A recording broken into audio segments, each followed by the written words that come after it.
memasuki bulan Mei. Tema bulan ini adalah Anugerah Kuasa Roh Kudus atau Hari Pentakosta.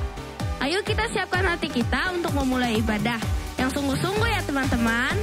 Yuk kita berdoa, lipat tangan dan tutup mata. Tuhan Allah Bapa kami yang baik, kiranya Engkau menyertai kami selama beribadah ya Bapa. Dalam nama Tuhan Yesus kami berdoa, amin. Let's praise and worship.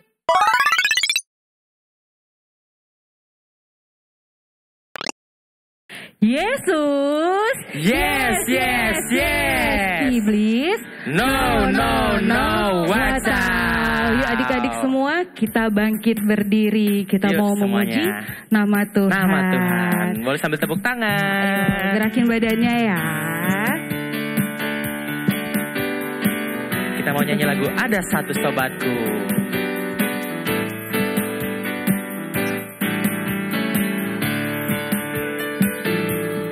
Ada satu sobatku yang setia, tak pernah dia tinggalkan diriku. Di waktu aku susah, waktuku sendirian, dia selalu menemani diriku. Kita nyanyikan dari awal lagi adik-adik. Ada Katakan. satu sobatku yang setia, tak pernah dia tinggalkan diriku. Di waktu aku susah, waktuku sendirian, dia selalu menemani diriku. Namanya siapa? Namanya Yesus, namanya Yesus, nama Yesus yang menghibur hatiku. Namanya Yesus, namanya Yesus, nama Yesus yang menghibur hatiku. Kita nyanyikan dari awal lebih semangat lagi adik-adik. Satu sobatku yang setia, tak pernah dia tinggalkan diriku. Di waktu aku susah, waktuku sendirian, dia selalu menemani diriku. Namanya siapa? Namanya Yesus, namanya Yesus, nama Yesus yang menghibur hatiku. Namanya Yesus, namanya Yesus, nama Yesus yang menghibur hatiku. Nama Yesus yang menghibur. Nama Yesus yang menghibur hatiku. Nama Yesus.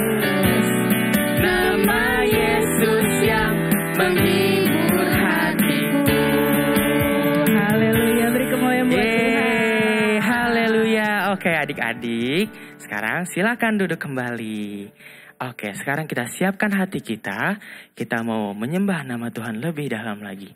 Kita akan naikkan pujian oleh karena kemurahan Tuhan.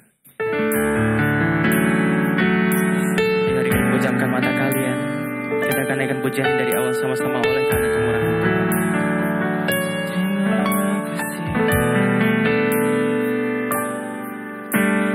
Oleh karena kemurahan Tuhan, ku ada sampai hari ini. Katakan oleh karena kebaikan Tuhan, janjimu terjadi bagiku. Angkat tangan kita sama-sama kita katakan, ku sembah Kau Tuhan, ku mengangkat tanganku selamanya.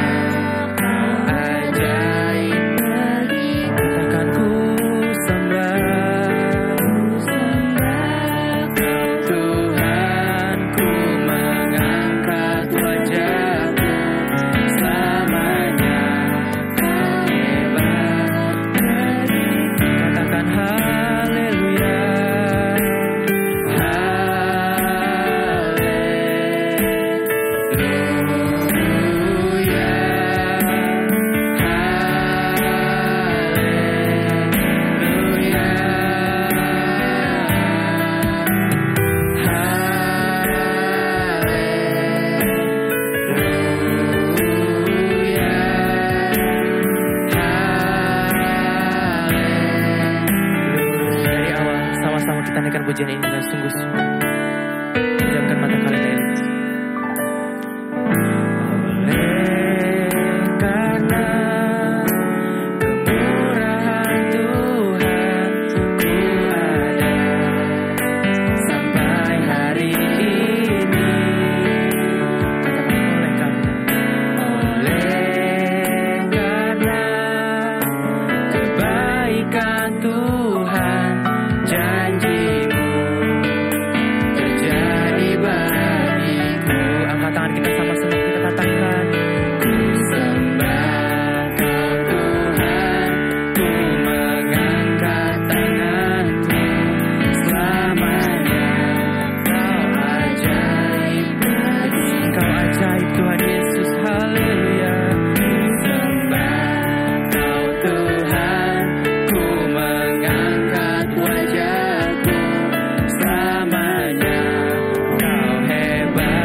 Yesus, Roh Kudus, Bapa di surga, terima kasih Tuhan, terima kasih. Kami bersyukur ya Tuhan Yesus, atas hikmat berkat marifat-Mu yang selalu baru setiap pagi atas kami ya Tuhan Yesus. Terima kasih Tuhan, kami bersyukur ya Tuhan. Pada hari ini Tuhan, kami masih diberikan kesempatan beribadah Tuhan Yesus. Kami bersyukur ya Tuhan Yesus. Sekarang kami ingin mendengarkan firman-Mu Tuhan. Kiranya Tuhan berikan kami hati yang mendengar-dengaran dengan firman-Mu Tuhan Yesus. Biarlah Tuhan berkati juga kakak-kakak yang akan menyampaikan firman-Mu Tuhan. Biarlah firman ini Tuhan Yesus dapat sampai pada hati kami Tuhan Yesus. Firman ini Tuhan Yesus dapat menjadi rema dalam hidup kami. dapat kami lakukan dalam kehidupan kami sehari-hari ya Tuhan Yesus. Terima kasih Tuhan Yesus, terima kasih.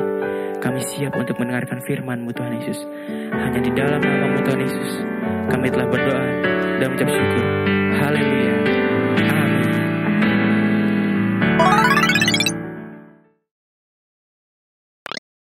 Shalom adik-adik semua, jumpa lagi dengan kakak di bulan baru ini, di bulan Mei. Kita sudah masuk di bulan Mei di tahun 2023. Dan kakak bersyukur kita semua masih bisa bertemu kembali, walaupun dari beberapa kamu masih mengikuti ibadah lewat online dan belum bisa ibadah onsite. Tapi kakak berharap semua yang ibadah lewat online bisa juga ketemu dan tetap semangat, tetap sukacita. Nah hari ini kakak mau sampaikan firman Tuhan, tapi sebelum kakak sampaikan firman Tuhan, kakak mau kita sama-sama mengingat dulu, belajar dulu apa sih yang Tuhan mau bicara sama kita di bulan ini, yaitu di bulan Mei.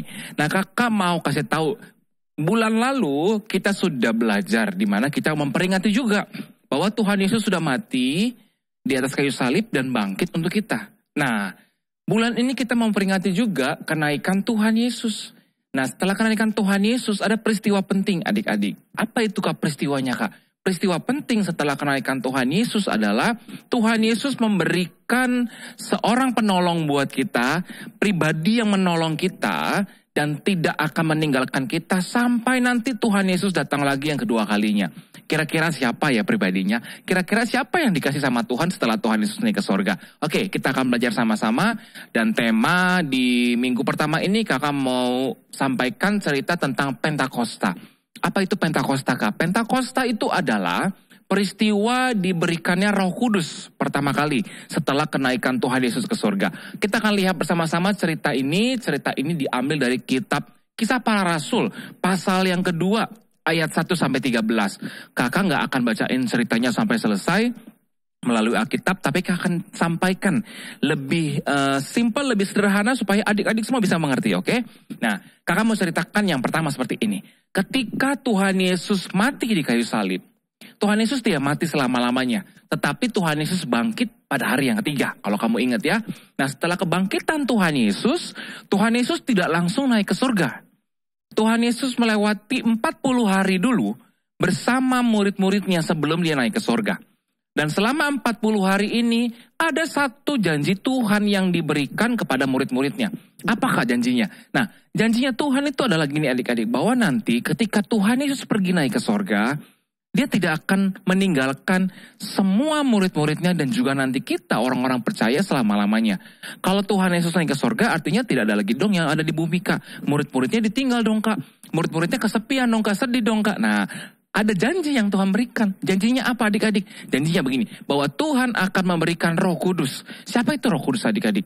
Roh Kudus itu adalah Roh Allah sendiri, Roh Tuhan sendiri, pribadi Tuhan sendiri yang akan tinggal bersama kita setelah kenaikan Tuhan Yesus dan tinggal bersama-sama kita selama-lamanya sampai kedatangan Tuhan Yesus yang kedua kalinya nanti. Nah, ketika itu Tuhan Yesus baru naik ke surga. Setelah kenaikan Tuhan Yesus, murid-muridnya ingat apa yang dijanjikan oleh Tuhan, yaitu Roh Kudus. Mereka sangat rindu menantikan kedatangan Roh Kudus. Dan apa yang dilakukan murid-murid Tuhan Yesus adik-adik? Yang dilakukan murid-murid Tuhan Yesus pada waktu mereka menanti-nantikan Roh Kudus yang dijanjikan Tuhan, mereka bersama-sama berkumpul di atas rumah, di tempat yang tinggi, mereka berdoa, sungguh-sungguh setiap hari meminta supaya Roh Kudus diberikan kepada mereka. Dan setiap hari mereka berkumpul tanpa henti, berdoa, meminta kepada Tuhan, menyembah Tuhan, memuji Tuhan. Sampai mereka menantikan itu selama berapa hari? 10 hari. Dan setelah 10 hari, pada hari yang ke-10 ketika murid-murid di dalam rumah berkumpul bersama-sama berdoa, apa yang terjadi? Tiba-tiba datanglah angin yang keras, masuk ke dalam rumah itu, angin itu berhembus dengan sangat keras, dan angin ini masuk melalui atap dari langit rumah yang mereka tempati, dan disitulah peristiwa pertama kali Roh Kudus diberikan. Ketika angin itu masuk ke dalam rumah itu, Roh Kudus dicurahkan. Roh Kudus mulai dicurahkan kepada murid-murid Tuhan Yesus. Nah setelah itu apa yang terjadi adik-adik? Yang terjadi setelah itu adalah tiba-tiba turunlah dari atas kepala mereka, di atas kepala mereka, lidah-lidah api yang menyala hinggap ke atas mereka, dan murid-murid Tuhan Yesus mulai kepenuhan yang namanya Roh Kudus. Kak, Kok kepenuhan Kak? Emangnya dirasuki Kak? Dimasukin.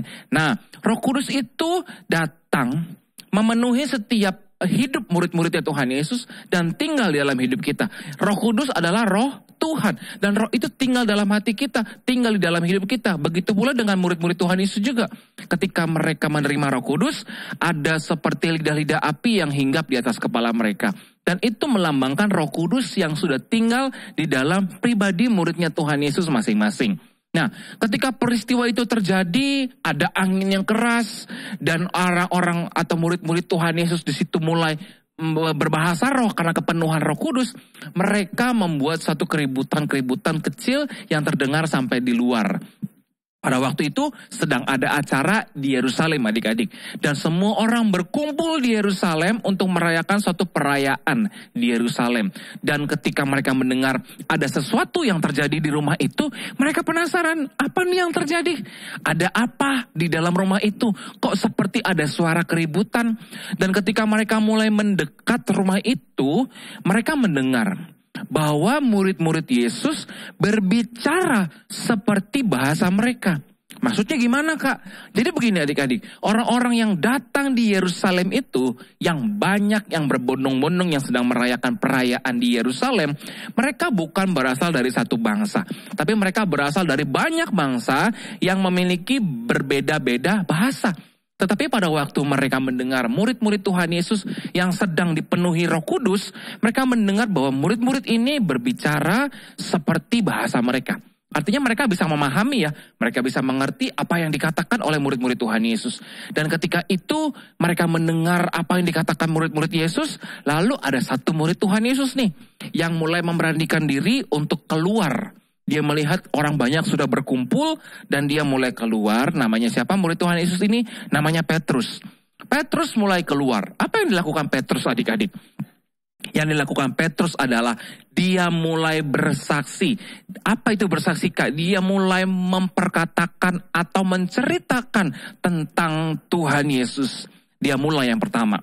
Apa yang dikatakan Paulus? Bahwa Tuhan Yesus yang adalah Tuhan yang sudah mati di kayu salib, itu sudah menulis peristiwa yang sudah terjadi tadi sebelum hari itu terjadi.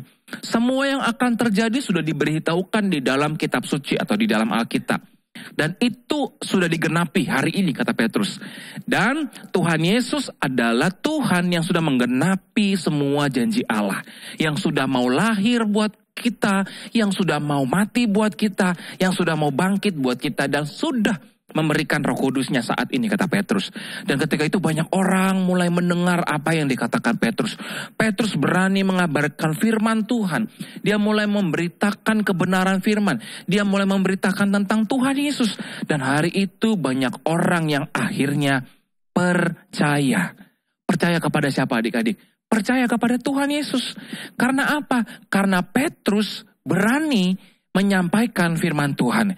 Dia berani memberitakan atau menyaksikan kepada banyak orang tentang siapa itu Tuhan Yesus. Kenapa dia harus mati, kenapa dia harus lahir, dan kenapa Tuhan Yesus harus memberikan Roh Kudusnya. Dan ketika itu orang-orang yang ada di situ yang berkumpul, mereka percaya. Mereka mau memberikan dirinya untuk percaya kepada Tuhan Yesus. Dan pada waktu itu adik-adik tahu berapa jumlah orang-orang yang bertobat dan mau percaya kepada Tuhan Yesus. Ketika Petrus berkhotbah, yang bertobat, yang percaya sebanyak 3.000 orang. Gak sedikit adik-adik ya, 3.000 orang ini banyak. Dan ketika mereka bertobat mau percaya kepada Tuhan, artinya mereka menjadi percaya dan mengikut Tuhan Yesus. Itu yang Tuhan Yesus mau adik-adik. Jadi salah satu tujuan yang Tuhan berikan kepada murid-muridnya yaitu Roh Kudus adalah supaya mereka punya kuasa untuk menjadi pengabar Injil. Mereka berani mengabarkan tentang Tuhan Yesus. Mereka gak takut. Dan mereka selalu dipimpin oleh Roh Kudus. Dan ketika itu Petrus sudah membuktikan kuasa yang diberikan oleh Roh Kudus. Petrus berani menyampaikan firman Tuhan. Dan ketika Petrus berkata firman Tuhan yang dipimpin oleh Roh Kudus, Petrus membuat banyak 3.000 orang percaya kepada Tuhan Yesus. Nah, apa yang kita pelajari adik-adik hari ini? Kak, apakah aku juga bisa terima Roh Kudus, Kak? Oh bisa. ketika Roh Kudus diberikan kepada manusia, ketika Roh Kudus dicurahkan 2000 tahun yang lalu kepada murid-murid Tuhan Yesus, Roh Kudus yang sama sudah tinggal di dalam kita juga. Di dalam kakak, di dalam kamu, di dalam semua kita yang percaya. Kapan Kak Roh Kudus sudah ada di dalam diri aku?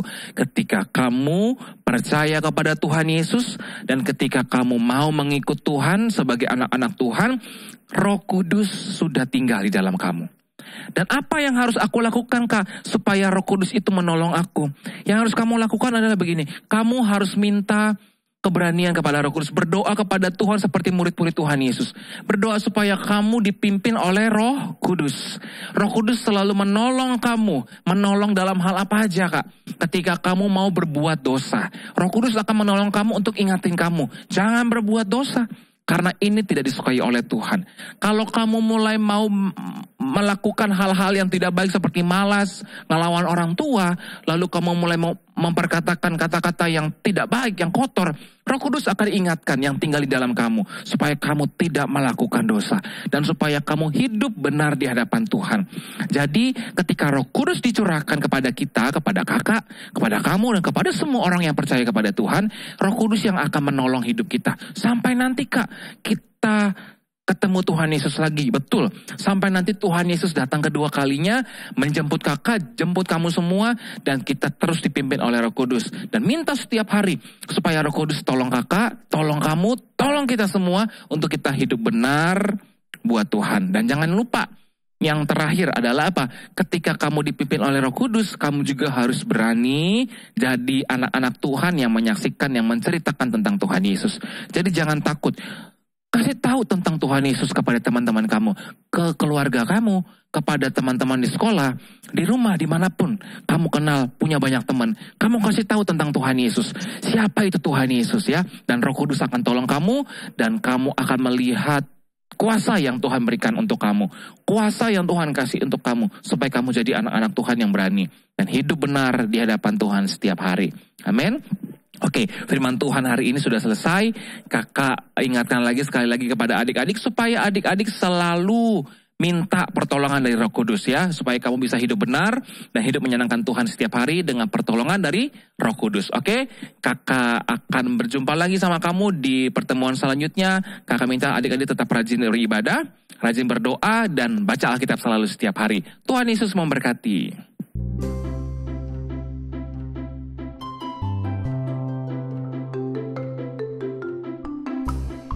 Efesus 5 ayat 14. Itulah sebab dikatakan, bangunlah hai kamu, dari tidurmu bangkitlah, bangkit di antara orang yang mati, dan Kristus akan bercahaya di atas kamu.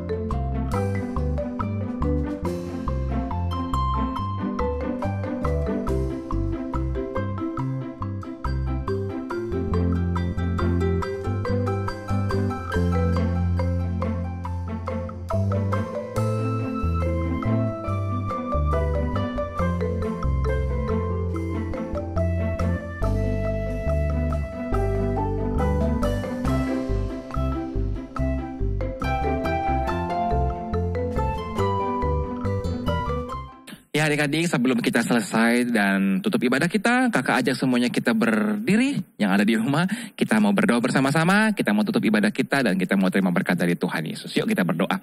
Tuhan Yesus, terima kasih kami sudah memuji Tuhan, kami sudah beribadah, dan biarlah semua ibadah kami berkenan kepada Tuhan dan Tuhan disenangkan. Dan saat ini kami mau selesai Tuhan, sebelum kami selesai kami mau berdoa minta berkat daripada Tuhan. Kiranya berkat Tuhan dilimpahkan kepada setiap kami semua yang setia melihat tayangan ibadah online Kids Church ini Tuhan. Dimanapun kami berada, Tuhan akan sertai kami, Tuhan jagai kami, Tuhan lindungi kami, dan Tuhan selalu berjalan bersama dengan kami kemanapun kami melangkah. Dan kami diberkati Tuhan dengan hikmat, kepintaran, kesehatan, kekuatan, penghiburan daripada Tuhan setiap hari. Dan apa saja yang kami lakukan yang berkenan kepada Tuhan, Tuhan akan buat kami selalu berhasil. Dalam nama Tuhan Yesus kami berdoa dan bersyukur. Haleluya. Amin.